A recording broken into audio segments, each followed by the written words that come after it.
For a bit of backstory, my mum was dating an abusive prick at this time. We'll call him Ian. Because of Ian and the crazy fights they had gotten into, we couldn't lock up my house at all. He had kicked in both the front and the back door to the house and they never fixed it. My mother and Ian were at the bar all day, every day. I told you this so that you would know why the house wasn't locked up and where my parents were when this happened. This incident occurred when I was around 12 years old and my little brother was around 10. I was a really small girl at this age, and my brother was sick all the time, so he was very, very tiny and frail. My mother and Ian were at the bar as usual. When you opened my front door, it put you in the living room, and you could see the back door.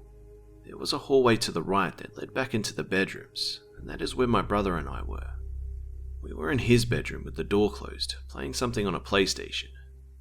It was around midnight or 1 a.m, and we were playing and having a good time when I heard a weird noise. My brother didn't hear it, and I didn't want to creep him out. I told him that I wanted to get a drink and told him to stay in the room, and I would bring him something. To get to my kitchen, you would have to walk down the hallway, in front of both the front and back door, because it was behind the living room. I kept hearing strange noises, so before I left out of my brother's room, I told him to get into the closet and work on our fort so that it would be ready when I was done getting our drinks and a snack. But I had a terrible feeling, a sense of dread. I could tell something wasn't right, and this was a way to get my brother to hide without scaring him. He frightened easily and had really bad asthma attacks, and at this time we had no inhaler or his breathing treatment machine for him.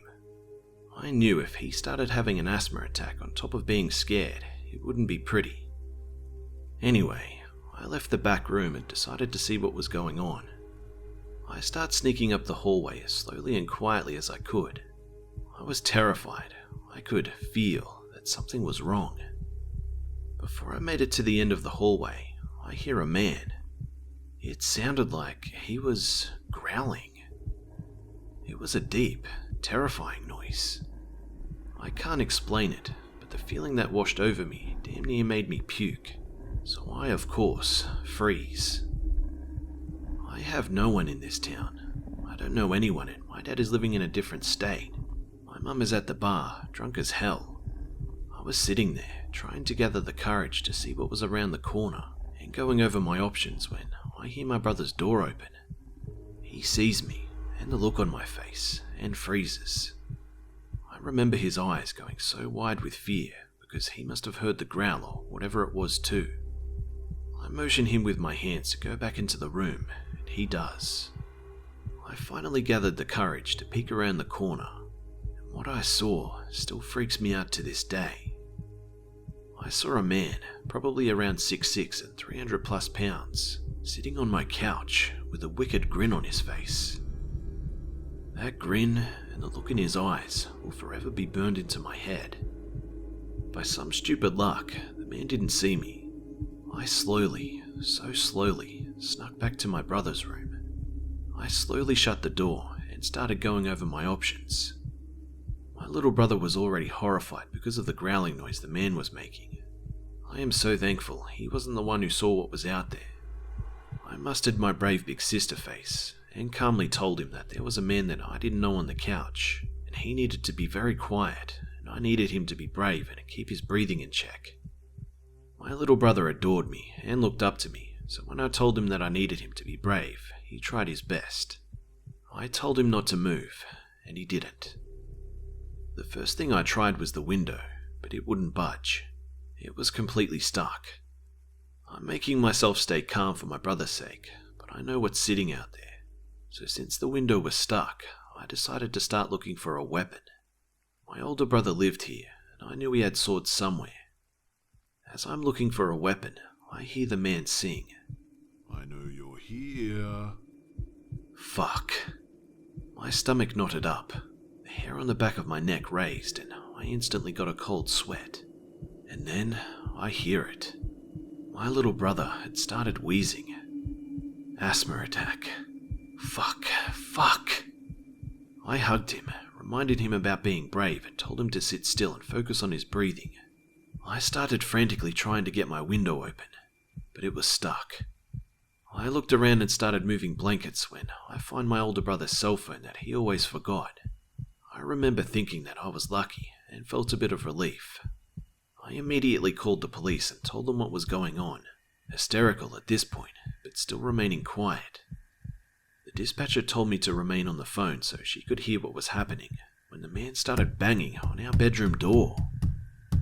It had been about 5 minutes into the phone call when this happened, and I could no longer remain calm. I fucking lost it. I started screaming. I mean, blood-curdling screaming. The kind of screaming that would send chills down your spine if you heard it. I forgot to mention that our bedroom had the only working lock. So, the door was locked, but he was trying to get in and banging on the door. His banging got louder and louder. He was screaming to let him in when it went completely silent. Then he did the creepiest, most terrifying thing ever. He started laughing. You know I could just bust this door down in about 2 seconds, right, little girl? Now he's lightly knocking on the door and asking for me to open it. His demeanor completely changed. I then heard a scraping at the door. What I had imagined it was in my 12-year-old head was he was scraping the door with his really long fingernails or something. But that wasn't the case. Then I hear the police start screaming at him to get on the ground, put his hands up, etc. I heard him putting up a fight, followed by more yelling, and eventually silence. After a few minutes, there was a knock on my door, but at this point, I was too terrified to open it. I thought that this nightmare guy was still there.